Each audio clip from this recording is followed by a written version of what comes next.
You call me Cleo, you call me Cleo, you call me Cleo, you call me Cleo,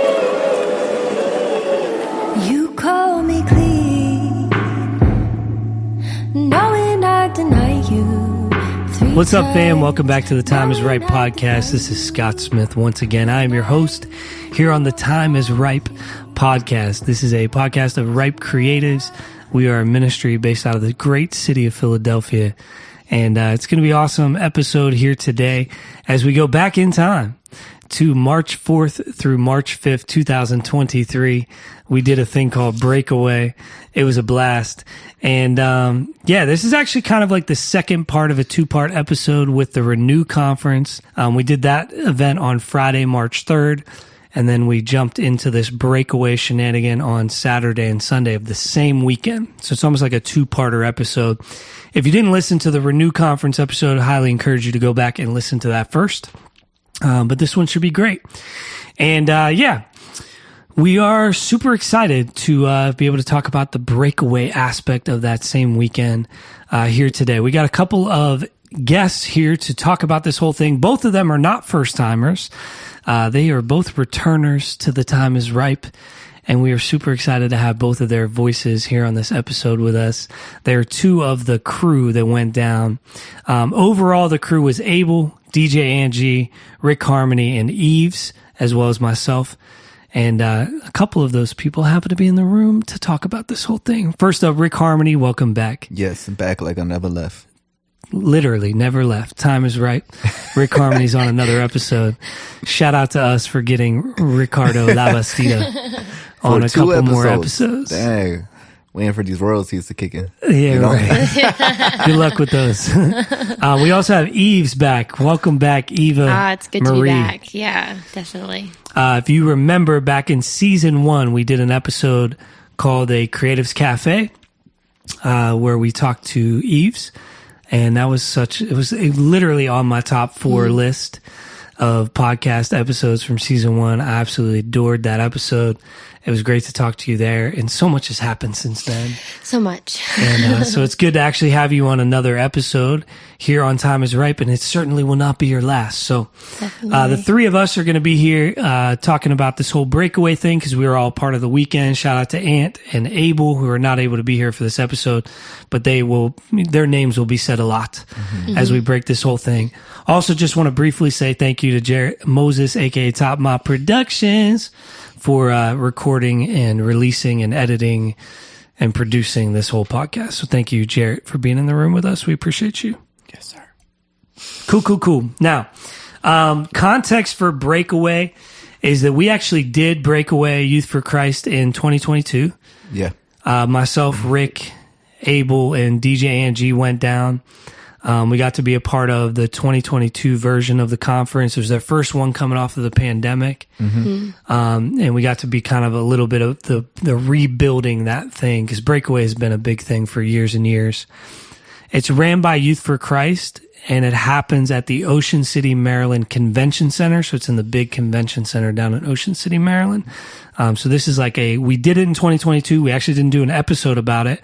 But this was us coming back in 2023. How did you guys end up getting connected with Youth for Christ? So I think it was actually the summer before that. They did have that outdoor event. The Heatwave thing, yeah. Oh, okay. So I hosted a week-long conference, basically. Yeah, I guess you could call it a conference. Yeah, in 2021. Yeah, in 20... You were the MC? Yeah, I was the MC for Heatwave, is what they called it. It's at Wildwood, New Jersey. And I only got connected to them because one of the leaders, one of them's Gary Greco. He runs the Breakaway thing. He also runs Heatwave with another guy, Chris Thompson. Chris Thompson is actually from back where I'm from in Western PA. And he recruited me 15 years ago to work for Youth for Christ, which I didn't end up doing. I moved to Philly.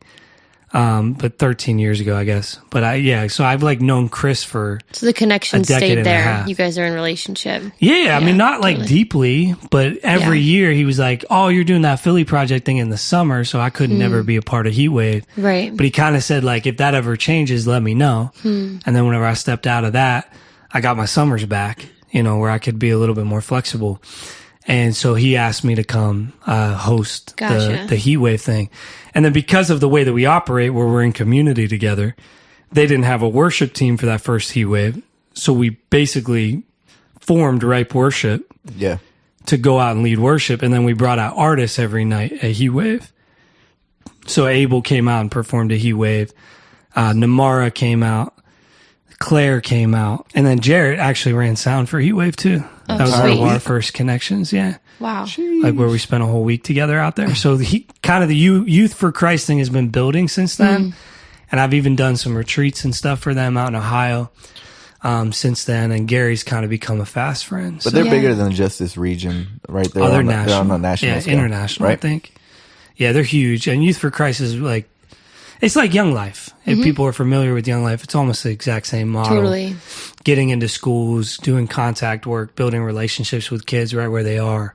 Really trying to reach kids that aren't in youth group specifically for Jesus right where they are. So they do like, very contextualized ministry events. And then they take kids away to camp or Heatwave or Breakaway, all these kinds of different conferences and retreats. I love that was a huge part of what they were doing. Was that like, it's kids that just don't know really anything about Jesus and like bringing them into a room where they can like totally learn about him. Yeah, it's in a amazing. safe space. It's cool. Yeah, they do a great job with that. And but yeah, that's a little bit of the history. So we did it in 2022. And what was cool for me, right, is because Gary and Chris trusted me enough to have me host Heatwave. And then I was like, hey, here's the worship team. They're going to come in and serve. And I was like, hey, what if we got some of my artists plugged in to make this even better for the students? And they were like, okay. So Aable comes to Heatwave. And then it's like, oh, we got to get Aable back for Breakaway. Let's get you guys connected to Breakaway because that's another big thing that we do. They didn't have any context for Rick, but they trusted us enough to get Rick in 2022. And then coming into 2023, I was pitching them Eves as like, and he was like, I don't know about this thing. And I was like, Gary, you didn't even know who Rick was a year ago. And he was like, oh yeah, that's right. And I was like, you trusted us enough with Rick. Like, trust me that Eves will be great too. Like, it'll be different. But, if there's space for her, let's figure it out. So he, created the program in such a way where we would have some choice on how to fit you in. But I appreciate you coming because you weren't even technically booked. Like Ripe was booked. The plan was always to take Aable and Rick Harmoney and Angie.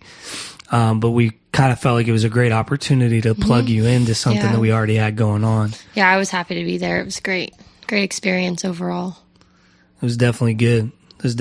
So, let's break this whole thing down.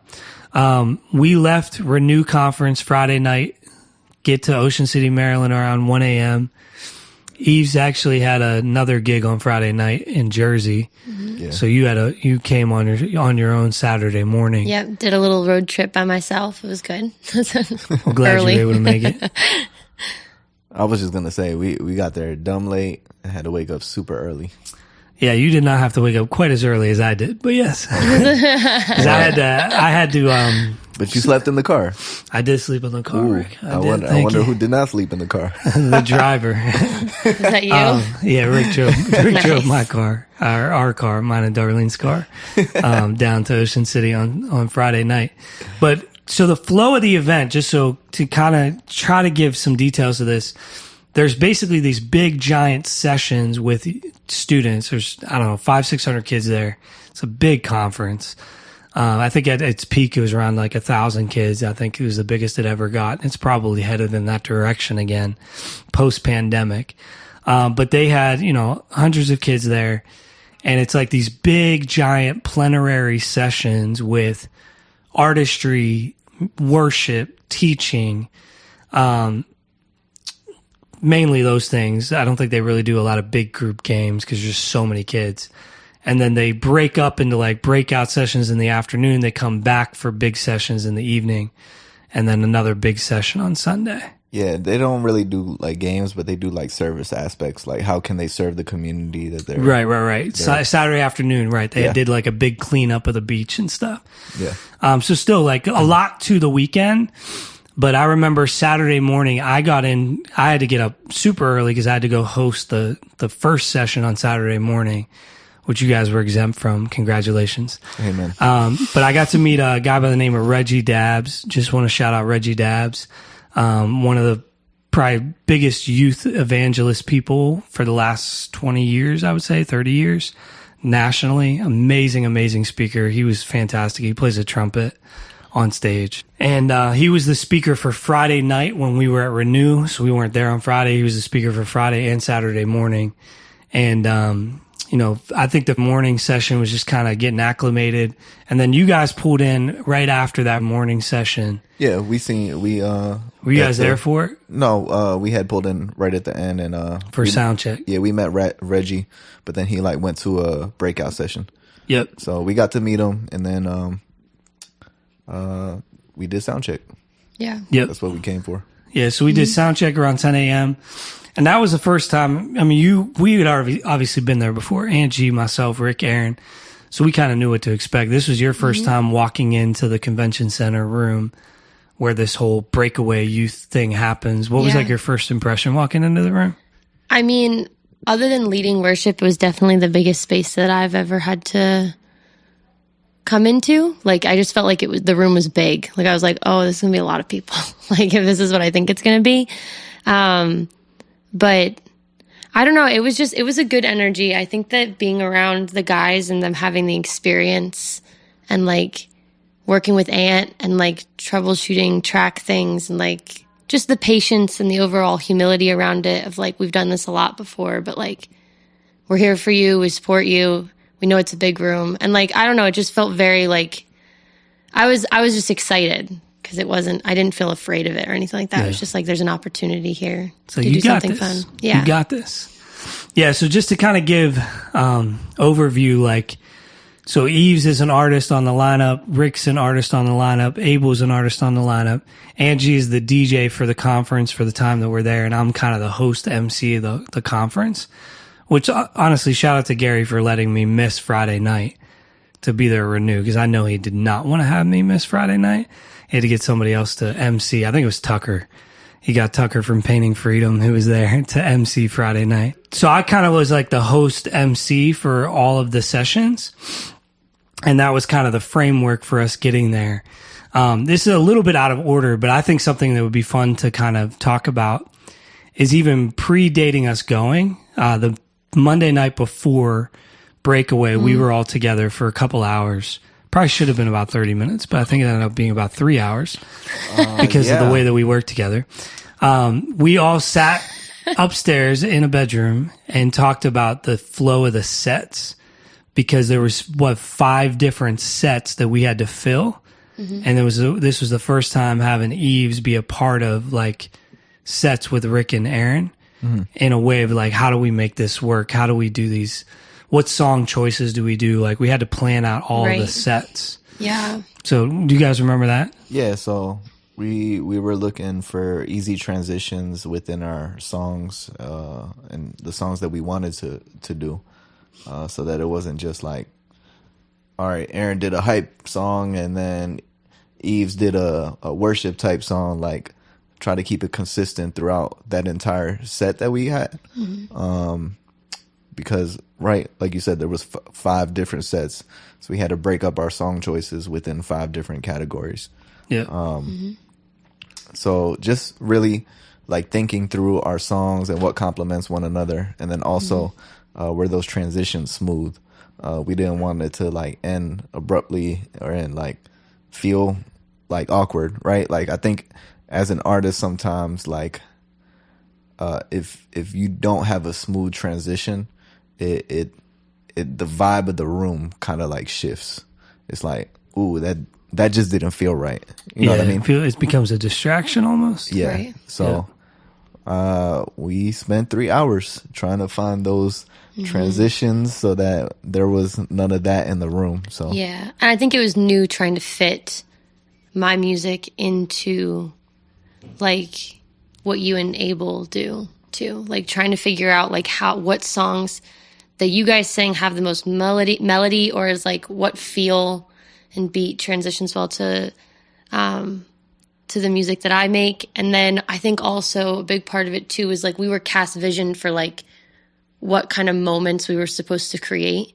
So like, were we hyping the moment, or is it supposed to be worshipful, or is it supposed to be more like energetic, or just any of those dynamics was always like something that I felt like we were keeping in mind. So we wrestled through those a lot.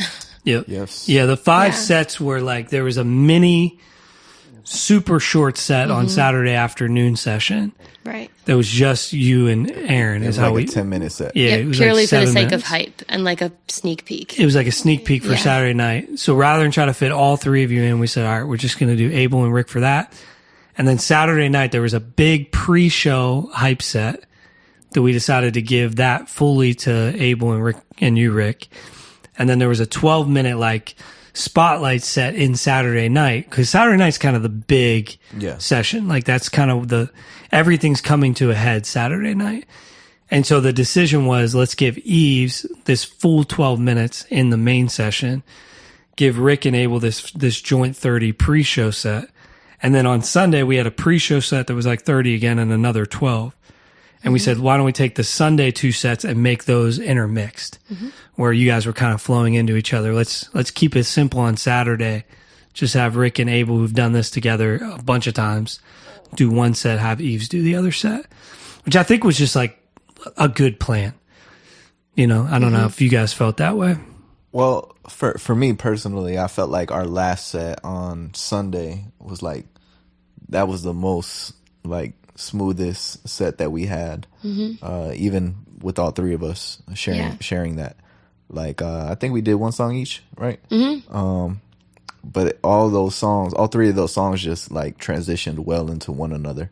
So I think that was like the smoothest peak we did this right kind of moment. Yes. Yeah. I think that we all knew each other's music enough to like be able to interact with one another. Like I knew the guys' music, and I feel like you guys were aware of Vessel, because it's actually the song that I did at the Creatives Cafe months before. So it was just cool to get to interact with like all 3 of us on stage together. It had once. a good energy. Yeah. It felt like we had figured it out in that moment. We were like, oh, this is how this could work. This could work. Yeah.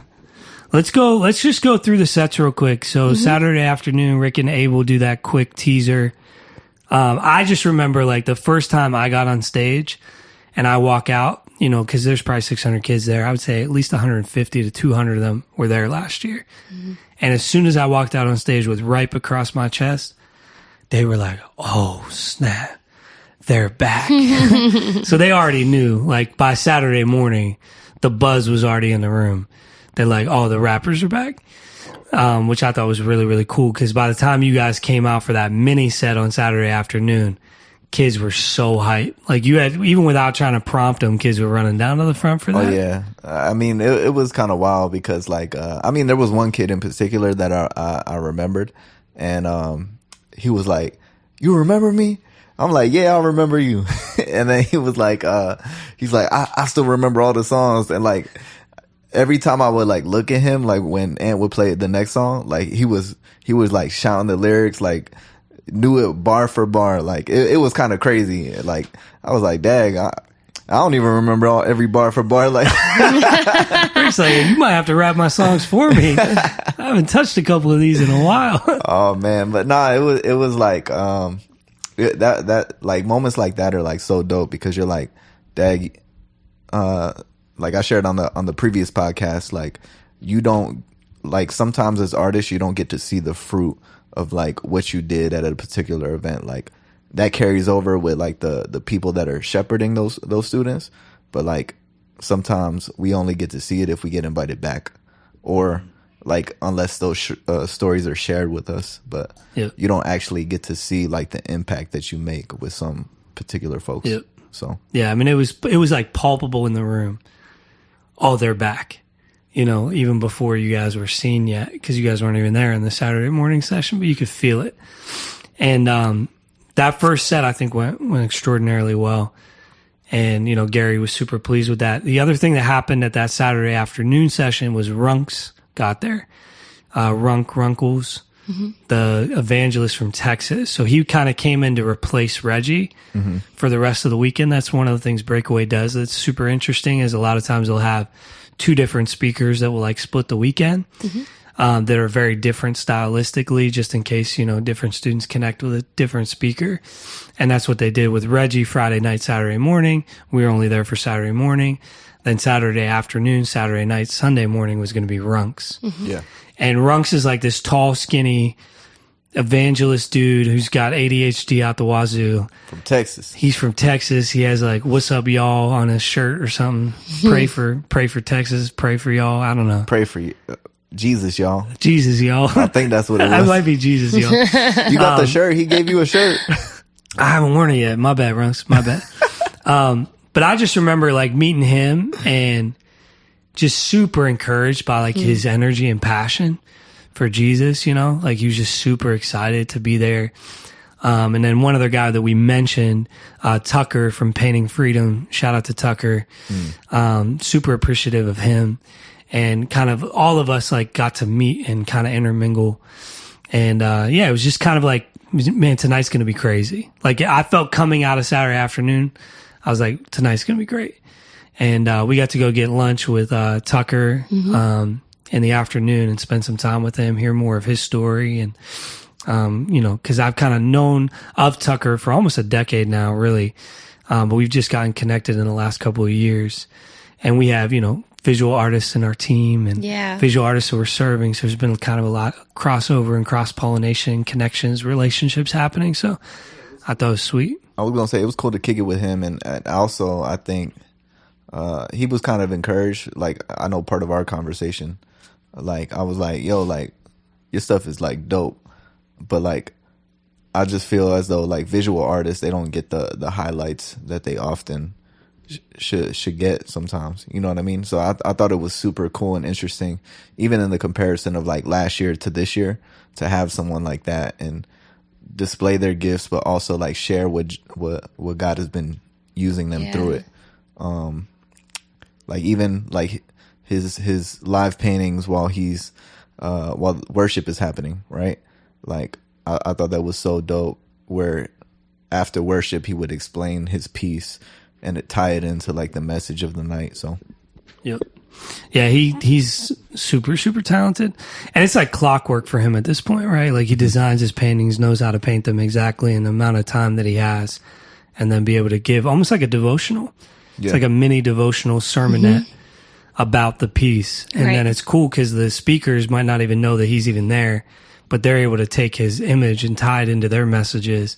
And it's just like Holy Spirit's doing something super cool. Yeah. The only other thing that we forgot to mention about that first session is Pursuing JC. Oh, yeah. The band, the worship team, they are like a professional level musicianship band first and foremost, really. Yeah. More than even just, like a typical worship squad.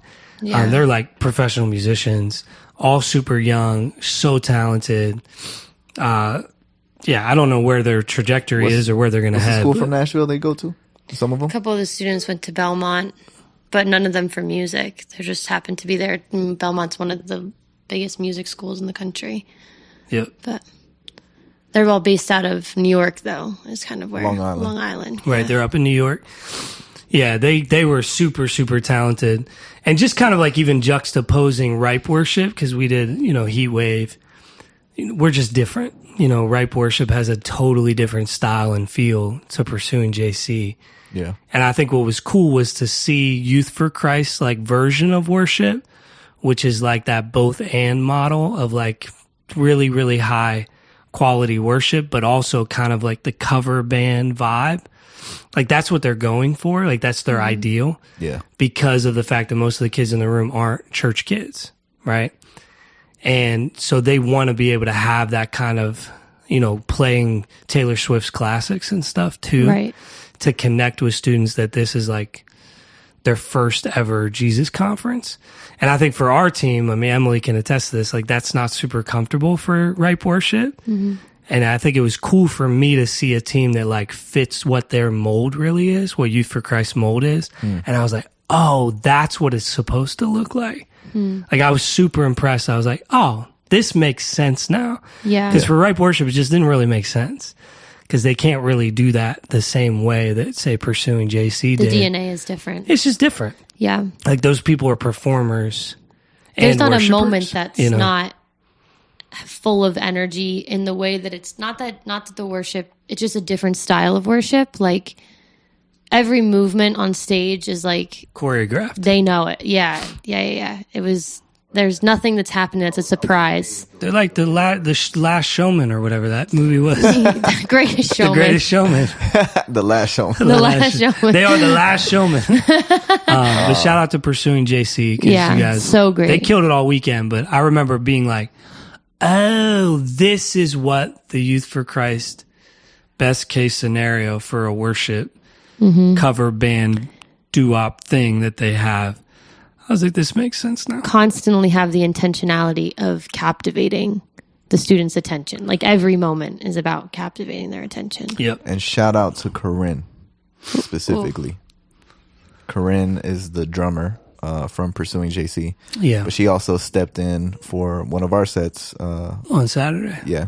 Saturday night. With Aable The and Saturday night session. She played for all day. So all day. it was cool. There might be footage soon of that if Jared Fluck gets it to us. Yeah, not to be confused with Jarrett Moses, Top Mod Productions. Jared Different Fluck. Jarrett. I've known him for a very long time. We love that man. He does all the AV stuff for Breakaway. Shout out to Mr. Jared Fluck. Yeah, let's get to Saturday evening, right? So we get back in. Eves, you haven't performed yet up until this point, but we get to Saturday evening, and this is like the big session. Like everything's kind of pointing to Saturday night. And Rick and Aaron do this like 30-minute-ish set with DJ Angie spinning Corinne drums on one of the songs. And we just are off into the session like super well. And there's a whole bunch of other elements that happen. I think there's a comedian, right? Yes. And then you come up on stage, I believe, right? Were you after him or before him? No, I was, I think it was the 30-minute set with the guys and Corinne and DJ Ant, and then they had videos. Videos, right? Bumper that played, videos. and yep. then you came out, introduced me, and then everything else was, I think, after me. Okay. So you were like one of the first elements of the Saturday night big Because session. then it was the comedian, and then it me. was you, Yeah. and then it was like Runks came out and did his Yeah. thing. So the and worship was obviously in there too. Oh, yes. But yeah, so you do your 12-minute set. And even though like the overlapping stuff on Sunday was really cool and it was great how we got to do it, I thought it was really important to give you that standalone moment. Yeah. In front of the students. And Rick, Aable, and I, like leading up to this whole, should we ask Eves to come be a part of this? We just felt like there was such a value in having a woman, female artist on Breakaway. Like there was just an ability that you were going to have to connect with young girls that, you know, they can connect as well, but just in a different way, right? Having representation on stage. That's something we even talked about in the last episode about representation is so important. And so for you to have kind of that shining moment, and for me, you know, I was like nervous for you, you know, cause I'm like, you know, I'm selling this idea, Eves, trust me, Gary. And Gary's like, okay, I don't know who this Eves person is, but we're going to give her a slot. And then you walk out there, you do a couple, you do a track song first with Ant, just get right into it, super smooth. And then you pick up the guitar and do some of your acoustic stuff. How did you feel doing that whole set? Yeah, I think, I feel like when I came out, I don't think that they were expecting me, right? Because the guys came last year. I was definitely like a new piece to the like Ripe puzzle. But for me, like, I don't know. I just felt really grateful to be there, and I was in full trust of like whatever God wanted to do with the night. And I feel like every time I get on stage, I learn. But at the same time, I'm like, if we're in the moment, we're in the moment, and that's it. And so once I came out on stage and I started into the track, we did end up doing Clean because we felt like it was the song that just like would resonate with the students, just like big entrance, big introduction of who I am as an artist. But it was cool to contrast like what I do with the music, like the acoustic side of things. Like, and I saw the fruit of that later that night, talking with students, girls, like young girls especially, like just being like the fact that you're a singer songwriter and you're traveling and like doing music and like writing about Jesus, but writing about what he's doing in your life. Like I could see that it influenced people, but then also I had quite a few like it was both male and female students come up and just like were really impacted by the fact that like it was just a different vibe from the guys, which I think was really, really positive. Like that they saw the fruit in being able to like, you guys do something that's really hype and it's rap and it's totally different. And then when I feel like I was nervous about how the acoustic set would be received, and like God was just so faithful, and like it connected the right students in the room that maybe were feeling missed by other parts were like, oh, this one's for me. Like that arm of God reached around and kind of brought me in on that one. That's a good image right there. Yeah. Like Rick and Aaron had the right arm going and grabbing a bunch, and yeah, Eves had the left arm going and grabbing the rest. No, that's good. Yeah, I in a word, I would say it was captivating. Like I was just there, you know, kind of rooting for you and nervous for you and excited for you, and I just was like, oh, she's captivating this room. Like God is doing something through you right now that's super significant. And especially as you like tagged the worship stuff and with Graves in the Gardens, and that's what it was, right? Graves in the Gardens. Yeah. Because the song I ended up singing was about like I felt like it was important that when you're young like that, like you have so many different things happening in your life and you feel like you don't understand like what God's doing at times. Like you don't know what your future is. Some of these students are going into college or like they're just making bigger life decisions, what feels really big to them. And I just singing a song that was kind of just about like God's perfect plan and how he's the perfect gardener, and then going into something that they knew really well, that they could sing along to and like get the gist of what my song that I wrote was trying to say in something that they knew really well. So yeah, I love whenever people tag an original with something that people can know as well. I thought that was really, really special. Yeah, I think they was banging or clapping too. Where you turn graves into gardens. Yeah, they filled in everything. Yeah, every single day. They became the drummers. I was like, I'm not going to do the hits, and then it didn't matter because they did them anyway. They're like, we are Corinne. We are Corinne. We are Corinne. Yeah. No, it's so good. And then we kind of got to have a moment after like celebrating. All right, first Eve set goes well. The comedian comes out. I do a poem. And then Pursuing JC comes out, and we kind of all, were you down there for that? Or were you kind of still like recuperating? Oh no, I went down. Yeah, for that so one. Pursuing JC comes out, and they do the craziest cover medley. It was insane. In the history of medleys. I don't know what songs they did. It was like 15 songs in a row, like 30 seconds of each. I think it was more than that. It was like, I just remember being in the middle of it, and I was like, how much more can they do? Like, how much more ground could they cover? Well, and it went on so much longer. It was like Bohemian Rhapsody was one of them that they like put in throughout, right? I see a little. Yeah, and they closed it with that one, I think, as well. Because they had a violinist too, so they could cover so much musical ground. Like they did so much stuff. I can't even remember all of it. No, I can't either. But it was like every 30 seconds, one of the singers, because there's like 5 different singers, is like floating to the top, and the choreography was crazy. And the guitarists are, you know, like everything's wireless. Yeah. So they're running around, sliding around the stage. The keyboard player's on a keytar. He's on a keytar. Yeah, the keytar. He's on a freaking keytar. I was like, what is happening? And then they go into worship, and it was amazing. But I remember, this is like a very small detail, but Runks was like really thrown off. I don't know if you guys even know this happened. We did. But Runks was super thrown off because he was not expecting like, right. What is all this like quote unquote secular music happening at this like Christian conference thing? Not really understanding from a vision standpoint of like who these kids that are in this room. Like this is one of the building blocks for them to connect with them. I kind of feel the same way Runks does personally. Like I'm like, I don't know if you need it, right? But seeing it done with excellence and done really well, I'm like, this is cool. Like there's some value in this.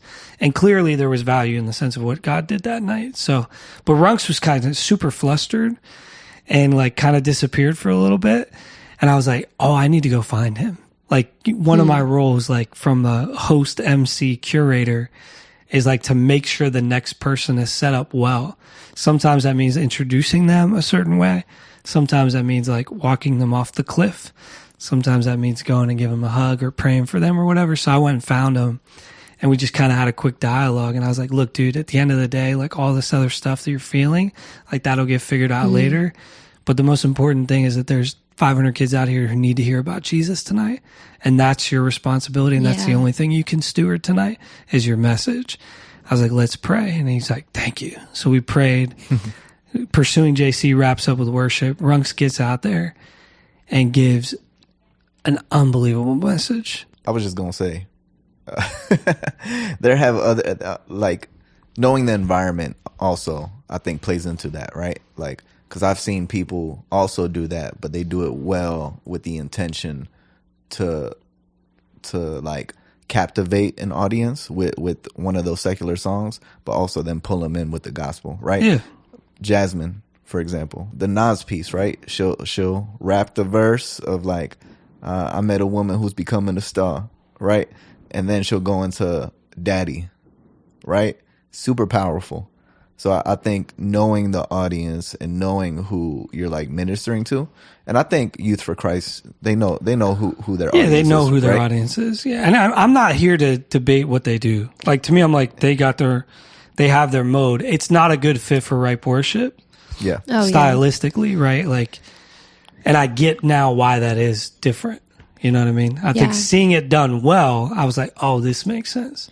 But everything about their model, too, is that same imagery of the arms that bring and capture different parts of the room. Like, the comedian captures a different part of the room than who Pursuing JC's medley is going to capture. Like, there are kids that, like, don't know any of the worship songs, so when they hear something familiar, they're like, oh, I feel seen. Like, they're humans, like, on stage. Like, they're humanizing what worship is, and, like, and then the rap, and then the paintings. Because, like, the students that were coming up to different tables, like, you can see that, like, that's their niche. Like, kids that are really into the arts, they're like, oh, I can do arts for Jesus. Like, oh, I can do, like, R&B stuff for Jesus, or pop, or singer-songwriter, whatever it may be. Comedic stuff. So it was really cool to see that, though. Like, even with them bringing in two different evangelists, like, they're trying to cover as much ground as they possibly can for the sake of the gospel. Yeah, and I think, like, the Runks thing, sending him off on stage, it was just like, everything's been building to this moment. Yeah. Like, all these arms going out into the room, grabbing kids. It was to bring them into, like, a captivating moment where they're going to hear the unadulterated gospel. And then your spoken word piece as well will capture a different part of the room. How did you feel about what you shared? I know you were wrestling through two different pieces that you were going to choose. Yeah, I was going to do a different piece, like, that was more the gospel, you know? But then I knew that, like, JC was doing a medley after, and I was coming off of the comedian. Mm-hmm. So I felt like it made more sense to be a bridge between those two things. Do something a little bit more, you know, still have some depth to it, but more playful, like wordplay based stuff. I think it went well. You know, I think I did my part. You know, I stewarded the moment. I mean, Gary was super happy with it, you know, and that's kind of my line there is like, am I honoring the person who brought us in well? Is he pleased with what was done in the room so that we can move forward to the next thing? But yeah, I just felt like I was a bridge. That was the freed agent piece. I did the NBA piece. It's so good. There were parents in the room that were like, too. Somebody came up to you afterwards and was like, I knew every single person that you were talking about in that piece. Yeah, that was cool. For sports, it was cool. Yeah, she actually came backstage to make sure she told me that. That was very adorable. Very kind of her. But yeah, you're right. Like, everybody played their part. And even in the way that you host and, you know, trying to keep things simple and all that kind of stuff, I think plays a part, you know, not trying to cannibalize the time on stage kind of thing. But yeah, Runks gets out there, does his gospel message, and it's hard to state this in just a sentence and let it sit, but 150 kids came to Jesus that night. Yeah. Out of a room of like 500-600, 150 kids responded to the gospel to give their lives to Jesus in one night in that room. I don't even know where to go from there. Praise God. I mean, it was like the Asbury anointing, you know, where you're like seeing revival happen. And Runks even said that throughout Saturday. He's like, I'm seeing more and more people come to Jesus, at rates that was not the case 10 years ago. Doing the exact same stuff I did 10 years ago, same places, same dynamics. More people are coming to Jesus right now than ever before, is what he said. And then for him to get to celebrate that moment where 150 kids come to Jesus. And I love that it's in the setting of him like feeling a little flustered in friction, because it's just like it was never about how he was feeling anyway. Right? God was going to move that night. But to see him like pierce through, because I mean, that's the same thing, like the raccoon story from Renew, right? Like when things are a little bit crazy and out of sorts, that's where God moves the most. Like we lay this down before the Lord. We trust him to move. And then he did in such a powerful way. And it was absolutely beautiful. I was going to say this, like, I don't want to go too deep in down this rabbit hole, but like this generation craves authenticity. Yeah, like do. This generation doesn't want what youth pastors or pastors were doing 10, 15, 20 years ago. Like they want the real thing up front. They want you to not beat around the bush. They don't want to hear a taste of it. They want to hear the whole truth of what you've gone through, what you've experienced, what Jesus has really done in your life. This generation wants to know like what is real. Like, and it even goes deeper. Like we had Matthew on the last episode, but even his son, like he was like, yo, like the authenticity about sneakers through StockX and GOAT. Like I just want the real thing. I don't want to get caught with the fake thing. You know what I mean? Mm-hmm. And like a lot of our minds need to shift on like what it used to be and what it is now. And like how are we real in our lives and how is Jesus real in our lives? But I think that's why, right, Runks is seeing like there's a big shift and why folks are coming to Jesus, right? Yeah. Because they want the real thing. Yeah, and he is the real thing. That's the whole thing. You know what I mean? Oh, yeah. Runks is as authentic and honest as they come. I was talking about Jesus, but Runks is pretty cool too. Oh, my bad. Yeah, Jesus is. My bad. I need to go to talking about Jesus, not Runks. I'll repent, Jesus. My bad. Jesus used Runks and everything that he was going through. Yeah. No, I was just thinking in terms of Runks, like, just super passionate, raw. Mm-hmm. Like his energy as a speaker, he's just pouring it all out. It's just all out on his sleeve. But that's what I'm saying. Like folks want that. They don't want you to just read the scripture and then explain it to them. They want to see how Jesus is really real in your life. Yep. You know what I mean? That's a fact, man. Super good.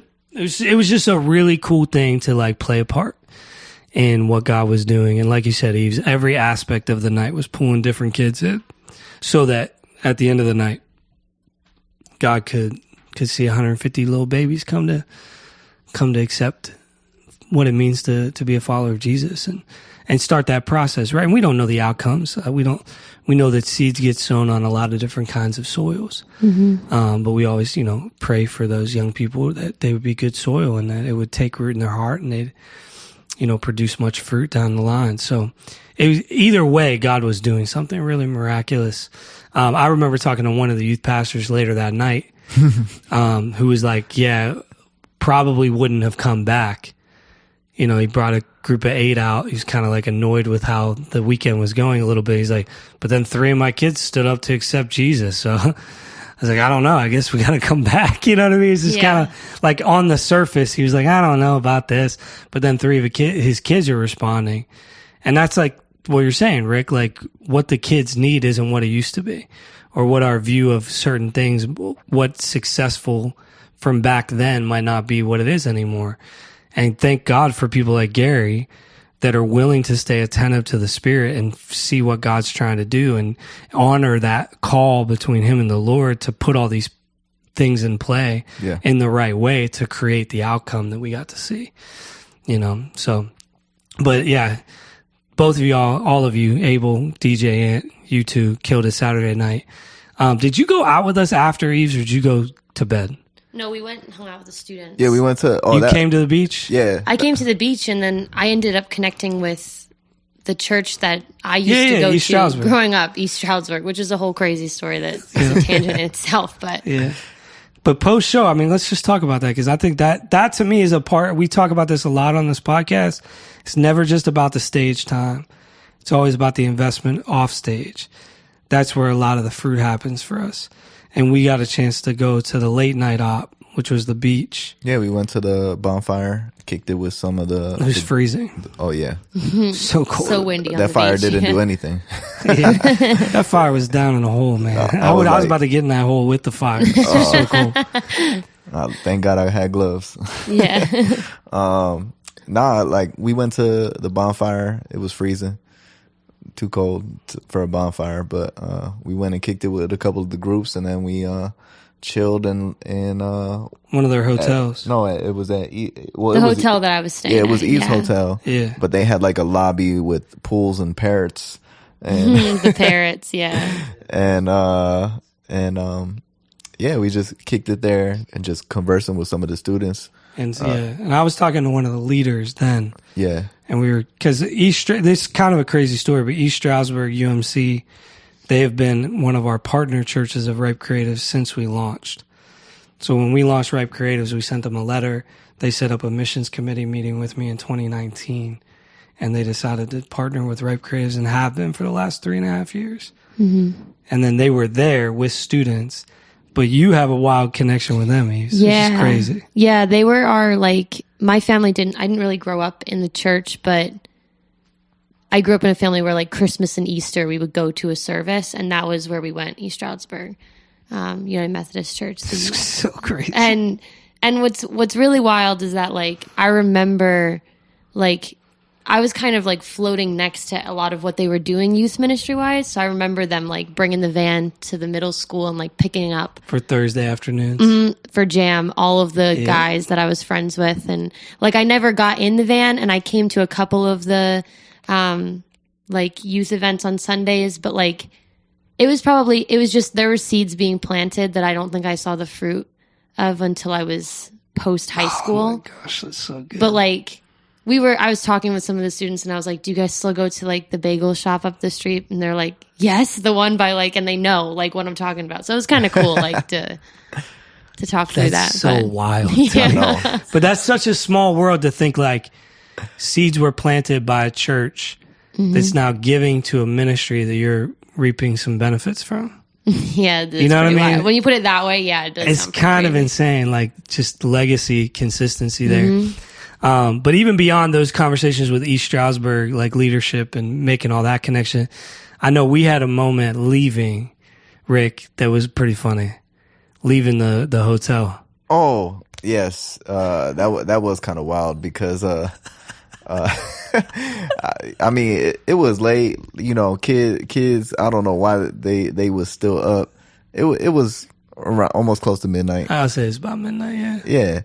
Kids are still running from room to room, and one of the girls had said, see ya, and I was like, bye, and then she's like, wait, is that who I think it is? And I'm like, what? And then she's like, hold on. She ran into the room, woke up the other kids in the room. This whole room comes downstairs. Yeah, and they're like, oh my gosh, it's Aable and Rick Harmoney. They really here. But what's even funnier is that we had seen the youth pastor an hour before, and he's walking past the lobby. He's like, I'm not even going to tell my students you're here right now, because they would freak out and they would wake up all the other kids, and they would all come rushing down here. And we're like, yeah, that's probably a good idea. We're going to leave. And then the next day we find out, he's like, hey, they found you anyway, I guess. It's the Lord, man was trying to keep it from happening, but that girl was out on that balcony. That was so funny. So all these kids come down. It was like a celebrity sighting. It was super, super cool, and they were just so funny. And they were like, can we get pictures? But I just love the way you and Aaron handle being genuine, authentic in those conversations, but also trying to point it back to Jesus, right? And point it back to your faith, and encouraging them to get connected with their youth pastors and get connected with their youth leaders. Stay connected with y'all in terms of listening to your music and stuff, but the community is how they live this thing out. And one of the girls got saved that night. One of the girls who was out there with us, like that was the night that she gave her life to Jesus. And so we got to celebrate that with them too, which was super cool. And they are now all on our community line, and they text the line like every day. Really? Oh yeah. Like I'm in like 58 conversations consistently with all these students from Breakaway still. What'd they say? They said when y'all coming back? Yeah, they're always chatting. I think they're going to come to Worship Fest. Hey, praise God.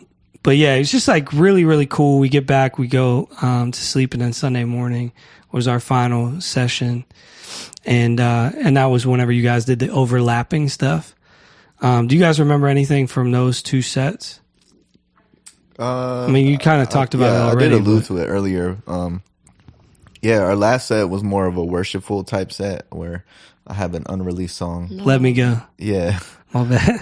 Oh, and I sang. Yeah, I got to sing on that. That was fun. So Eve stepped in. It's a good thing you let Eve sing on that song. Yeah, Eve stepped in and helped me out. Usually I have to sing it, but you don't have to do anything. You choose to sing it. It's a difference. It features Everso. Shout out Everso. But only Emily sent me her vocals, so still waiting on the other two. And then maybe the song might come out. Put it on blast, Rick. Go ahead. Go ahead. But I did that song and Eve stepped in and helped out. And then I think we transitioned into your song, right? Or was it Roller Coaster? I think it was Roller Coaster. We did Roller Coaster, but I think it was cool because I didn't even think about it like ahead of time. But then we got out there and I was like, oh, I know, because that song has like a move.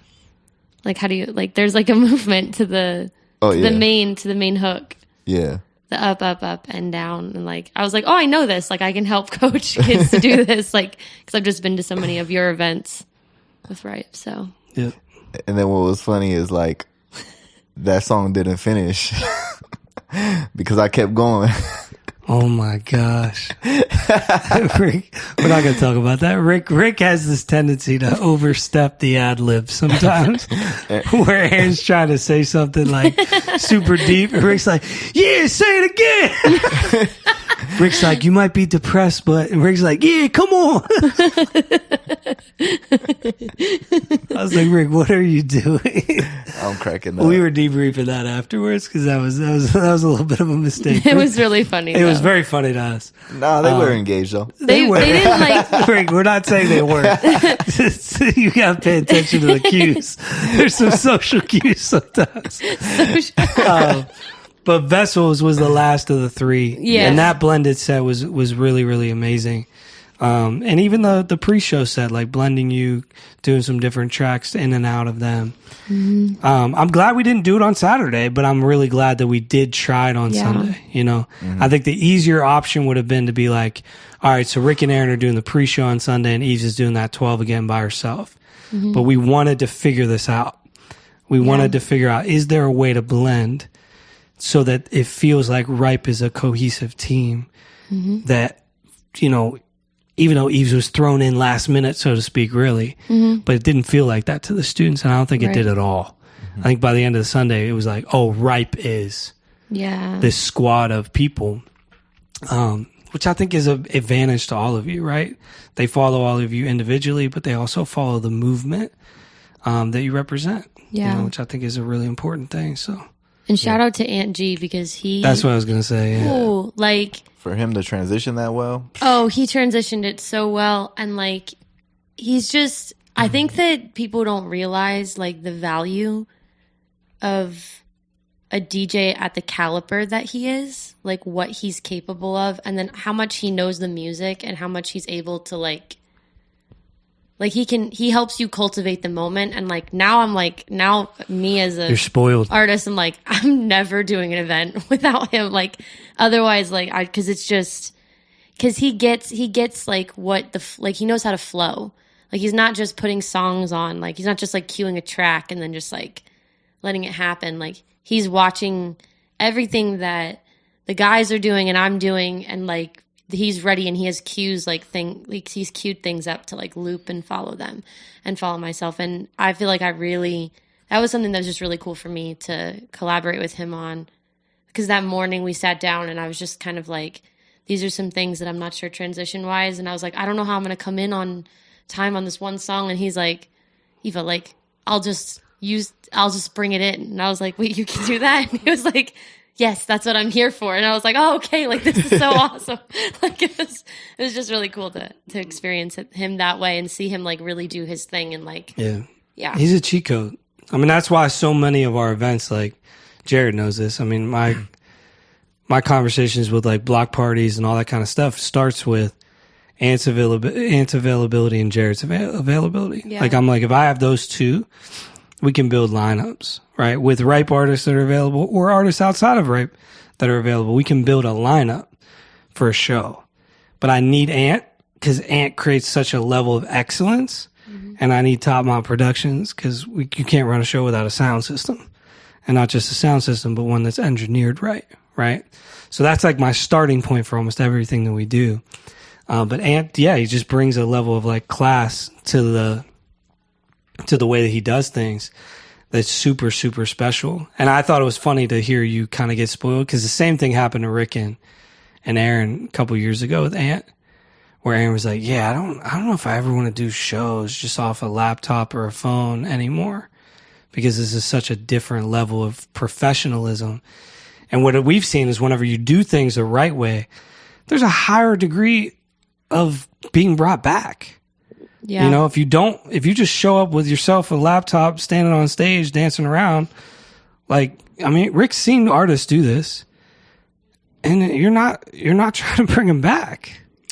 You know, I'm not trying to be rude, but it's just like unless you've developed a craft where you do have a good plug and play, like, but that's still reliable on a DJ because, for instance, like Ant still has all my concert versions of the files, but he created a majority of those. So if he were to just send them to me, and I could plug and play, but I also don't have the accessibility to like have transitions at all. Yeah. And loop anything when you're trying to talk and minister to a kid. Like he's looping stuff back. Also, he can add sound effects. Like there was one moment where the kids like didn't know where to clap and he just like, oh yeah. You mean they couldn't clap on beat? He couldn't clap on beat and he was just like, okay, here we go. And just clap. Yeah. Perfect. Clap. And it got them like on the right moment and it happened again and I kind of just like turned around and I like motioned to him and he knew like he's really attentive and like he's a professional. Yeah, he's pro 100%. Like we are super blessed by he changes the vibe for sure. Yeah. And then his ability to like obviously transition the music that he made that joint set that we shared, me, Aaron, and Rick's. Do you want to know something crazy? This just tells you about Gary too, right? Ant was brought in just to DJ the sets for them last year. They had another DJ booked for Youth for Christ, somebody who DJ'd Breakaway, or not Breakaway, but Heatwave the summer before. Remember him? Jarrett. He didn't actually have a name, so we gave him DJ Doo-Wop was his nickname. But he like was super good. He knew what he was doing. He could sing too. He was like super energetic, dancing, DJ kind of thing. But he was booked for Breakaway originally. And I was like, well, Aable and Rick need Angie to do these sets successfully. Like, this is a big opportunity for them in 2022. Like, we're not going to not bring Angie. And he's like, well, I don't want them. He's like, I kind of feel bad because we already have a DJ. Gary and Ant had one conversation. And Gary's like, all right, so I'm going to tell the other DJ to not come. And can you DJ the whole conference? Oh, wow. Because, like, he realized, like, oh, he really does this. And it wasn't that the other DJ hadn't done weddings or whatever else. Like, but as an artist DJ, there's a different level to do that. Anybody, I'm not saying anybody, but there's a lot of people who can DJ a wedding and just play songs and dance around. Oh, no, there's a very different level of excellence that you have to DJ artist sets. He knows how to blend and like. Is that fair? Change. Oh, no, yeah, that's a fact. It's great. It's totally. So there's a different level of musicality that goes into like he's in a huge way. He's a musician on stage when he's right. Yeah, he's a band. He's the band. It's like having a band. You have to you have to be precise in like. I don't know how to describe it on this podcast, but visually, if you've seen like what his computer looks like the little little mountains. I'm gonna describe them to y'all as The frequencies. yes, but the little mountains have to line up. I'm dead. The little mountain. This is like me talking about your computer, Jerry. I mean, I without showing someone, You're good. You're good. The little like, mountains. how am I gonna frequency? What's that look like? The little heartbeat, Jones. You got it. Sure. But if they don't line up accurately, like you hear a skip in the song or something, or you hear just something so abrupt, like it just doesn't sound good sonically. Yeah. You know what I mean? So like the way he transitions us well, like from one song or to another, or even like the way, like for instance, the one that comes to my mind with Fireproof for Aaron. Yep. Right? Like he'll take the drum pad and like Maintain the beat. yeah, like he'll find the BPM And he'll speed it up. yeah. He's manipulating the BPMs of the song as the song's going. So he has enough breath to be able to do the first verse a cappella and still get in at the right beat pattern.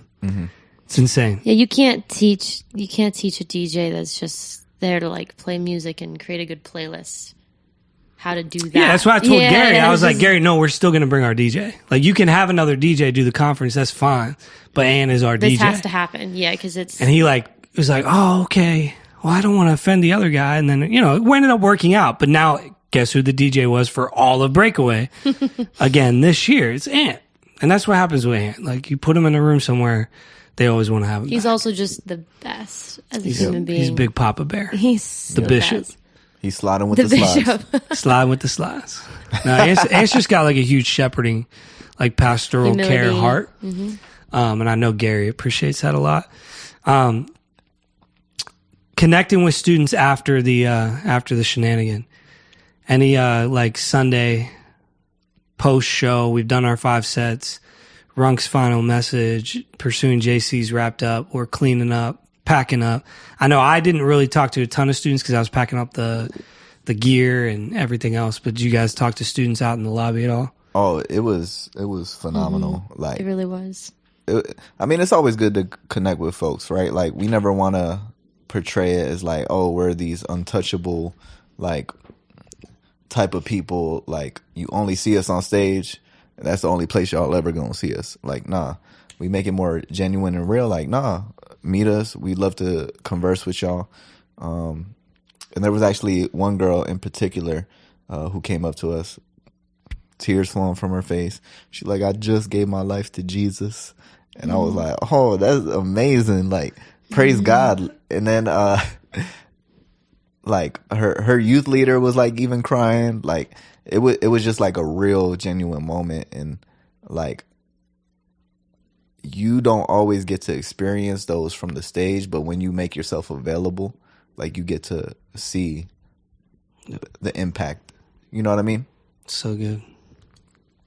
Yeah, I felt the same way. I just getting to take the time to just ask students like what their favorite part was, or like how did it impact them, and get to hear them say like, or ask questions on like how they can do it.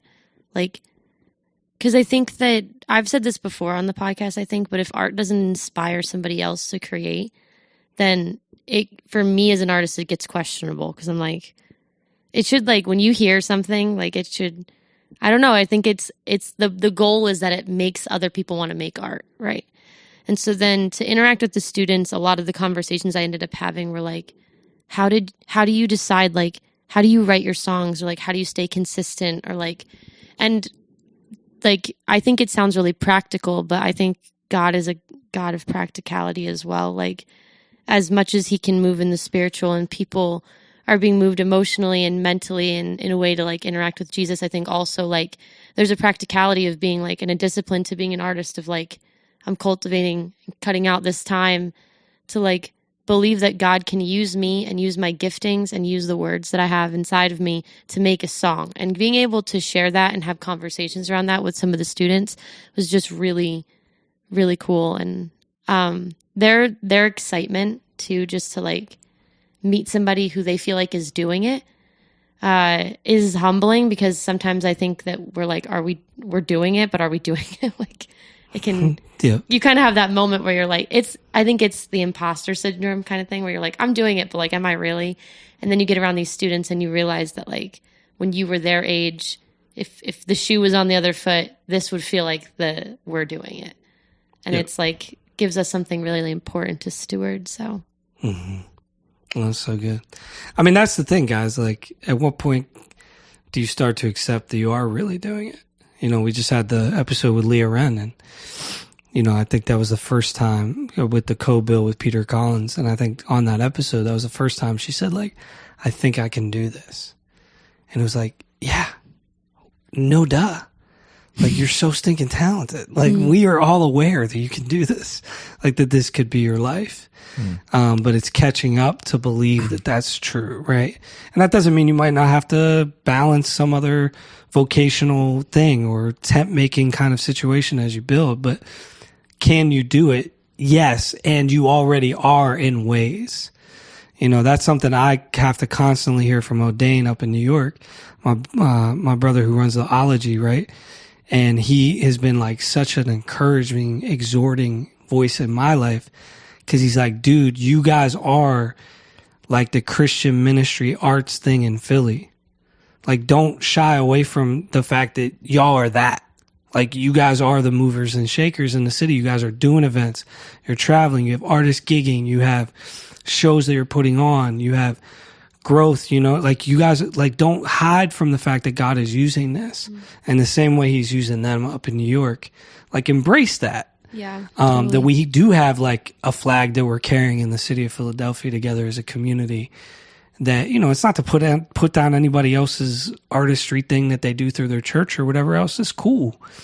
But we do have a mantle to carry, and we do have favor with the churches in the city, and we do have favor in the secular spaces in the city. And we shouldn't be afraid to say that we're doing this, you know?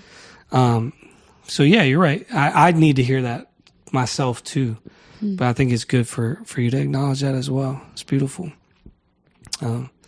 It's good, guys. It was a great weekend. Really, really thankful that we got to do it together. I'll just also say on Gary's front, like, they never bring people back the next year. They don't do that. And that says a lot about how well we did in 2022 that they even had us back in 2023. Because it's always new people, because they're always making it new. And the crazy thing was he literally said, you know, on Sunday afternoon while you guys were wrapping up with these kids, he's like, I think we got to have lunch about 2024 stuff.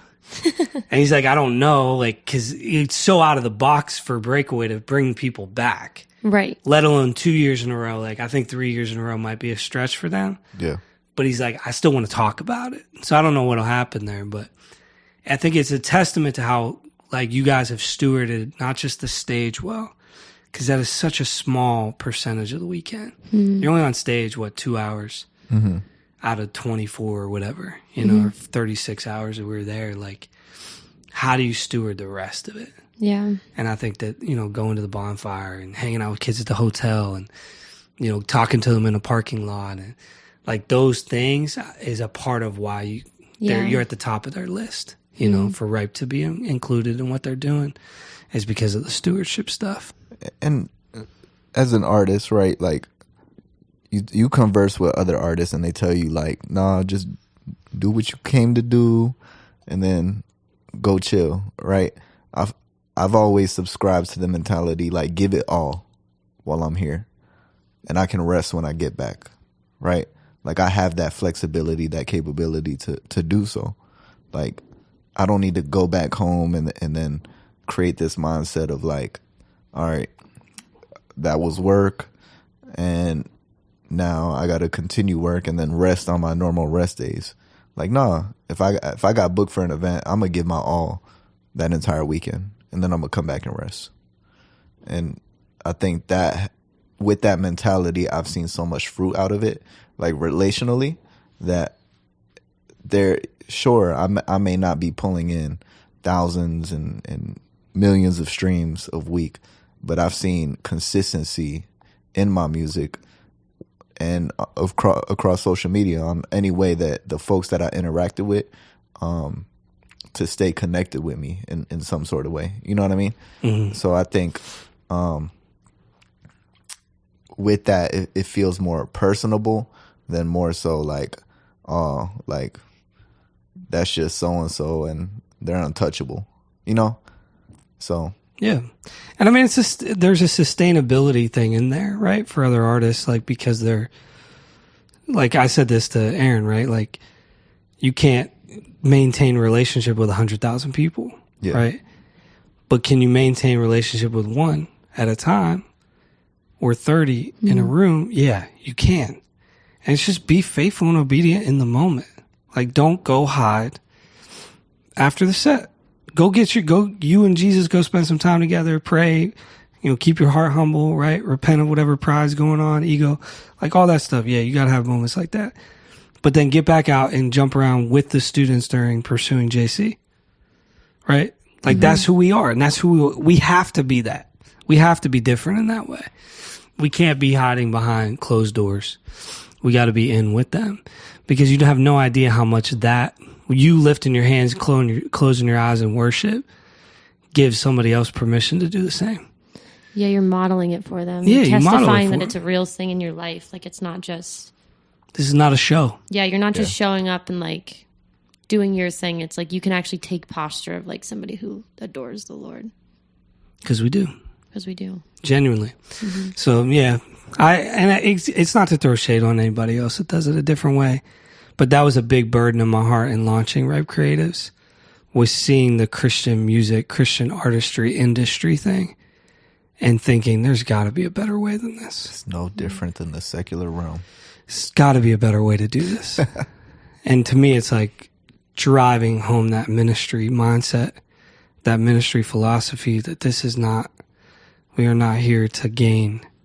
We're not here to sell ourselves. We're not a product, And I love the fact that we have a team of people that get that, and we're all in that together. So shout out to Gary Greco for letting us, no-namer artists from Philadelphia, growing our names, right, get this opportunity in a big way with Breakaway. And I pray it's a partnership that lasts a long time. So, and who knows, we might be doing Heatwave in some level this year too. There's been conversation about that, so we'll see if that pans out by the summer. But Youth for Christ, shout out to them. Nationally, internationally, amazing organization. If you're looking for a youth conference to send your students to, definitely check out Breakaway. Youth for Christ is a great conference. I think it's breakawayconference.com or breakawayconference.org is their website. Rick, Eves, thank you for being here on today's episode. Yeah, thanks for having us. Thank you. It's been a pleasure. Top My Productions. We love you, sir. Thank you for doing everything you do to make these podcasts happen. And finally, thank you to all of our supporters, all of our partners in ministry through Ripe Creatives. Without you, none of this stuff happens. So not only does the podcast not exist, but the things that we get to do don't either. So thank you for partnering with us. If you are here, you stumble upon this episode, you do not partner with us, if you would consider going to our website, ripecreatives.com, click the give button and potentially partner with us at whatever capacity or frequency is right for you. We would greatly appreciate you considering doing that, because it helps us a lot. Thank you guys again for being here. And as always, until next time, stay ripe. Amen. I'm in deep praise, praise, praise, praise, praise.